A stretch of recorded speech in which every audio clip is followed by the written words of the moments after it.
جماعت اسلامی کے کالم کے لیے 1275 صفحات کا مطالعہ۔ کالم نگار Syed Sardar Ahmed Pirzada, the first blind journalist of Pakistan, APNS best Urdu column award holder, مورخہ 11 جنوری 2020۔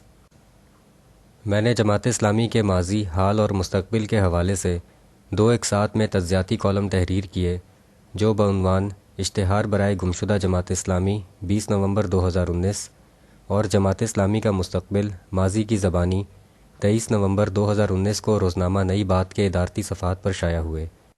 ان کالموں پر جماعت اسلامی کا جوابی موقف محترم فرحان شوکت ہنجرا کے تحریر کردہ پریس ریلیز نما کالم کی صورت میں 4 دسمبر 2019 کو جماعت اسلامی جہد مسلسل کا نام کے عنوان کے تحت روزنامہ نئی بات میں شائع ہوا۔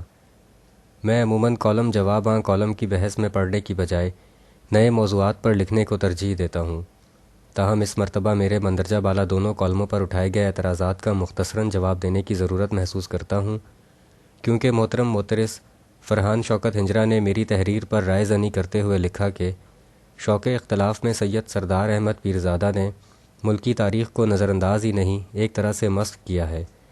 معلوم ہوتا ہے کہ انہوں نے سرے سے پاکستان کی آئینی و سیاسی تاریخ کا مطالعہ ہی نہیں کیا۔ ان کی بڑی بڑی تاریخی غلطیوں کی نشاندہی کے بعد میں یہ تجزیہ کروں گا کہ سید سردار احمد پیرزادہ نے اپنی سوچ میں کہاں کہاں محض سطحیت کا مظاہرہ کیا ہے۔ محترم مدرس فرحان شوکت ہنجرا صاحب نے میرے کالم پر 8 اعتراضات اٹھائے ہیں۔ اس کے علاوہ کئی مبہم سطور میں مزید بڑھا چڑھا کر پریس ریلیز کا بیانیہ اختیار کیا گیا ہے۔ میں اس بارے میں مستند کتابوں سے لیے گئے حوالہ جات ان 8 اعتراضات کے مختصر جواب کے طور پر ذیل میں ترتیب وار تحریر کر رہا ہوں۔ میں ان جوابات سے قبل محترم مدرس کی پہلی تصحیح کرتا چلوں کہ میرا کالم اشتہار برائے گمشدہ جماعت اسلامی 19 نومبر 2019 کو نہیں بلکہ 20 نومبر 2019 کو شائع ہوا تھا۔ بظاہر یہ ایک معمولی سی غلطی ہے جسے کلیریکل مسٹیک بھی کہا جاتا ہے، لیکن اس سے محترم مدرس کے سرسری مزاج کا پتہ چلتا ہے۔ وہ مجھ سے ملکی تاریخ سے ناواقفیت کا گلہ کرتے ہیں، لیکن خود چند دن پہلے کے اخبار کی صحیح تاریخ یاد رکھنے سے بھی قاصر ہیں۔ اس تصحیح کے بعد آئیے 8 اعتراضات کا ترتیب وار جواب پڑھتے ہیں۔ اعتراض نمبر 1، جماعت اسلامی نے 1958 میں عبدالقیوم خان اور چودھری محمد علی کے ساتھ مل کر سیاسی اتحاد بنایا۔ کون سا اتحاد، کب بنا، کیا نام تھا؟ حقیقت یہ ہے کہ سرے سے کوئی ایسا اتحاد تشکیل ہی نہیں پایا۔ اگر کالم نگار کو اصرار ہے تو اس اتحاد کا نام بتائیں۔ جواب، مذکورہ بالا سیاسی اتحاد کا تذکرہ دوسری کئی جگہوں کے علاوہ ولی نصر کی مشہور کتاب مودودی اینڈ اسلامک ریوائولزم کے صفحہ نمبر 44 پر تفصیل سے موجود ہے۔ یہ کتاب 222 صفحات پر مشتمل ہے، جسے آکسفورڈ یونیورسٹی پریس نے 1996 میں شائع کیا اور اس کی قیمت $163 امریکی تھی۔ اعتراض نمبر 2، جماعت اسلامی نے سکندر مرزا کی حکومت ختم کرا کے مارشل لاء لگوایا۔ سکندر مرزا کی حکومت تو وزیر اعظم کی ہوتی ہے۔ سکندر مرزا پہلے گورنر جنرل اور پھر صدر تھے۔ وزیر اعظم فیروز خان نون تھے۔ کالم نگار سید سردار احمد پیرزادہ مطالعہ کریں تو انہیں معلوم ہو جائے گا کہ مارشل لاء تو خود سکندر مرزا نے لگوایا تھا۔ جواب، محترم معترض نے کالم میں درج میرے جملے کو توڑ موڑ کر اور الفاظ کا رد و بدل کر کے مذکورہ سطروں میں کنفیوژن پیدا کی ہے۔ ذیل میں میرا جملہ پڑھنے سے معزز قارئین کو آسانی سے معلوم ہو جائے گا کہ میرے جملے اور محترم معترض کی سطور کے مفہوم میں بہت فرق ہے۔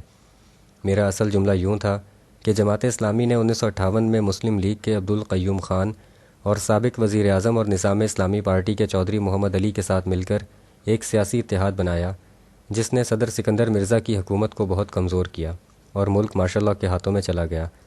اس بات کے ثبوت کے لیے بھی میں ولی نصر کی اوپر بتائی گئی کتاب کا حوالہ دیتا ہوں۔ اعتراض نمبر 3، 1970 میں جماعت اسلامی کس اتحاد میں تھی جو نوابزادہ نصر اللہ خان کے چھوڑ جانے کی وجہ سے ٹوٹ گیا؟ یہاں پھر کالم نگار نے خود ہی مفروضہ قائم کیا۔ جواب، اس اعتراض کا جواب ان دنوں کے اخبارات میں محترم مولانا سید ابوالعلا مودودی کے پورے ملک کے انتخابی دورے کی شائع ہونے والی خبروں اور دیگر کتابوں کے ساتھ ساتھ ولی نصر کی اوپر بتائی گئی کتاب میں بھی مفصل موجود ہے۔ اعتراض نمبر 4، میاں طفیل محمد نے 1973 میں فوج سے اپیل کی کہ بھٹو حکومت کا تختہ الٹ دے۔ تاریخ میں پہلی مرتبہ یہ انکشاف کالم نگار سید سردار احمد پیرزادہ نے کیا ہے۔ اب میاں طفیل محمد مرحوم کا یہ بیان پیش کرنا ان کی اخلاقی ذمہ داری ہے۔ حقیقت یہ ہے کہ میاں طفیل محمد یا جماعت اسلامی تو ہمیشہ مارشل لاء کے مخالف رہے ہیں، مطالبے کا تو سوال ہی پیدا نہیں ہوتا۔ جواب، مذکورہ بات کا حوالہ سعید شفقت کی کتاب civil military relations in Pakistan from Zulfikar Ali Bhutto to Benazir Bhutto کے صفحہ نمبر 89 پر موجود ہے۔ یہ کتاب ویسٹ ویو پریس نے 1997 میں شائع کی، جو کہ 304 صفحات پر مشتمل تھی اور اس کی قیمت 38 امریکی ڈالر تھی۔ اس کے علاوہ اس بات کا تذکرہ حسین حقانی کی کتاب Pakistan between mosque and military کے صفحہ نمبر 96 پر بھی موجود ہے۔ یہ کتاب کارنیجی انڈوومنٹ فار انٹرنیشنل پیس نے 2005 میں شائع کی، جو کہ 397 صفحات پر مشتمل تھی اور اس کی قیمت 41 امریکی ڈالر تھی۔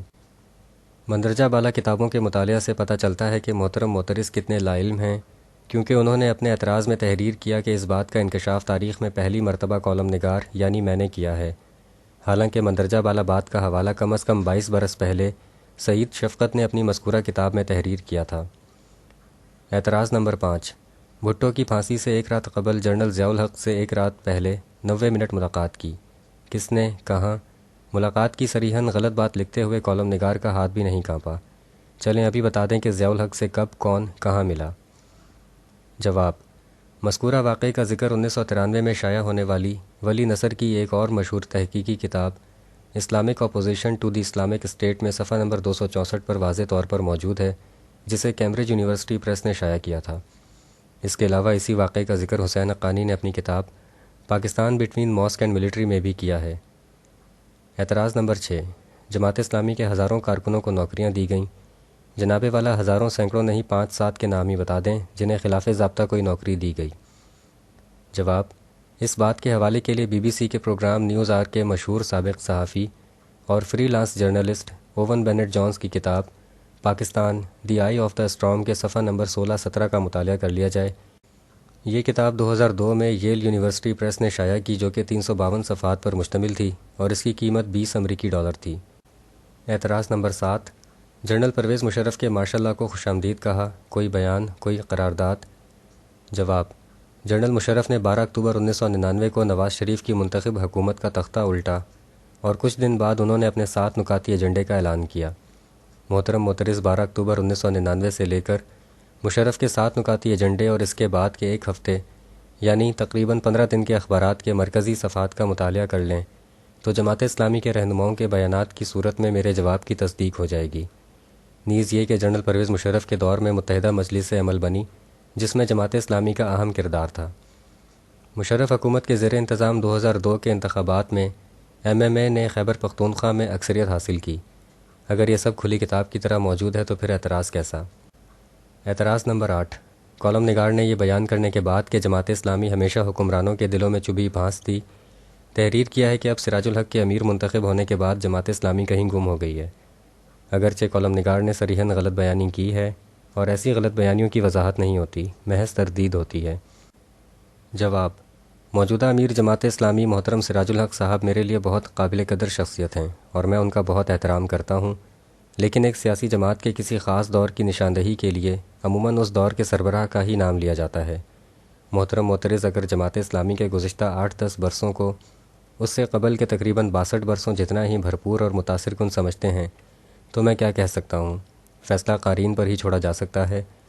البتہ یہ خیال ضرور آتا ہے کہ پہلے پاکستان کی سیاسی تحریکیں یا سیاسی فیصلے جماعت اسلامی کے بغیر مکمل نہیں ہوتے تھے۔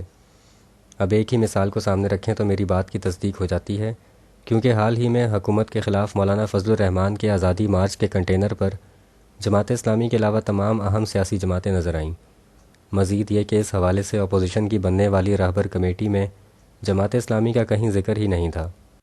اس کے علاوہ پاکستان کی طلبہ سیاست کو پہلے اسلامی جمعیت طلبہ لیڈ کرتی تھی، اب حالیہ اسٹوڈنٹ سولیڈیرٹی مارچ کو اسلامی جمعیت طلبہ مخالف جماعتوں نے ملک بھر میں لیڈ کیا اور انہی کے مطالبات پر وفاقی و صوبائی حکومتیں طلبہ یونینز کو بحال کرنے پر غور کر رہی ہیں۔ کیا اسلامی جمعیت طلبہ اب بھی اسٹوڈنٹس کے حوالے سے پہلے جیسے لیڈنگ مقام پر موجود ہے؟ مندرجہ بالا 8 اعتراضات کے میرے جوابات میں جن مصنفین اور کتابوں کا حوالہ دیا گیا ہے وہ انٹرنیشنل سطح پر اہمیت رکھتی ہیں، اسی لیے ان کتابوں کے اب تک کئی ایڈیشن شائع ہو چکے ہیں اور دنیا کی تقریباً تمام لائبریریوں میں موجود ہیں۔ ہو سکتا ہے جماعت اسلامی حسین حقانی کو اپنا نظریاتی مخالف قرار دے کر رد کرے۔ ڈاکٹر سعید شفقت جیسے ماہر تعلیم، محقق اور انٹرنیشنل سطح کے پروفیسر، جو کہ کئی دہائیوں قبل قائد اعظم یونیورسٹی اسلام آباد میں پاکستان اسٹڈیز کا شعبہ قائم کرنے کے بانی اساتذہ میں سے ہیں، اور ایف سی کالج میں قائم تحقیقی شعبے سمیت کئی ملکی اور بین الاقوامی تحقیقی اداروں کے سربراہ رہے اور کئی انٹرنیشنل یونیورسٹیوں کے فیکلٹی ممبر بھی رہے کی تحقیق کو بھی پسند نہ کرے اور بی بی سی کے صحافی اوون بینٹ جونز کو بھی متعصب قرار دے، لیکن ولی نصر جو پوری دنیا میں مسلم پروفیسر اور محقق کی امتیازی حیثیت رکھتے ہیں کے بارے میں جماعت اسلامی کیا کہے گی، کیونکہ ان کا نام جماعت اسلامی اور مولانا مودودی کے بایوگرافر کی حیثیت سے بھی لیا جاتا ہے۔ کیا جماعت اسلامی نے ولی نصر سمیت مندرجہ بالا سبھی حوالوں کی زبانی کلامی کی بجائے کبھی آفیشلی تردید کی ہے اور انہیں دستاویزی طور پر چیلنج کیا ہے؟ میں اب کالم کے آخر میں چند باتوں کا ذکر کرنا چاہتا ہوں۔ پہلی بات یہ کہ میں ہسٹری، سیاست اور لٹریچر کا ایک ادنا طالب علم ہوں۔ میں اس بحث کو یہیں ختم کرتا ہوں اور جواب در جواب کالم تحریر کرنا صلاحیتوں، صفحات اور وقت کا ضیاع سمجھتا ہوں۔ دوسری بات یہ کہ میں بے دھڑک اعلانیہ کہتا ہوں کہ پاکستان کی سالمیت اور جمہوریت پر یقین رکھنے والی ہر سیاسی جماعت میری جماعت ہے اور میں ان سب کے لیے دل سے نیک خواہشات رکھتا ہوں۔ تیسری بات یہ کہ میں ایک صحافی، کالم نگار اور تجزیہ نگار ہوں۔ تجزیہ نگار سیاسی ورکر نہیں ہوتا، صرف تجزیہ نگار ہوتا ہے۔ وہ اپنی تحریروں میں اپنی سوجھ بوجھ کے مطابق تجزیہ پیش کرتا ہے جس سے کوئی بھی مدلل اختلاف کر سکتا ہے، لیکن مہذب سیاسی جماعت کا دعویٰ کرنے والی جماعت کے سیاسی کارکنوں کا تجزیے پر مدلل اختلاف کی بجائے صرف برا ماننا مہذب سیاست میں برا تصور کیا جاتا ہے۔ چوتھی اور آخری بات یہ کہ ایک مبینہ روایت کے مطابق اگر ایک صفحہ تحریر کرنا ہو تو اس موضوع سے متعلق کم از کم 200 صفحات کا مطالعہ ضرور کرنا چاہیے۔ میں نے اس موضوع پر کالم تحریر کرنے کے لیے دیگر کے علاوہ اوپر بتائی گئی کتابوں کے تقریباً 1275 صفحات پڑھے ہیں۔ اگر محترم معترض بھی ان صفحات میں سے کچھ کا مطالعہ کر لیں تو بات آسان ہو جائے گی۔ شکریہ۔ The end.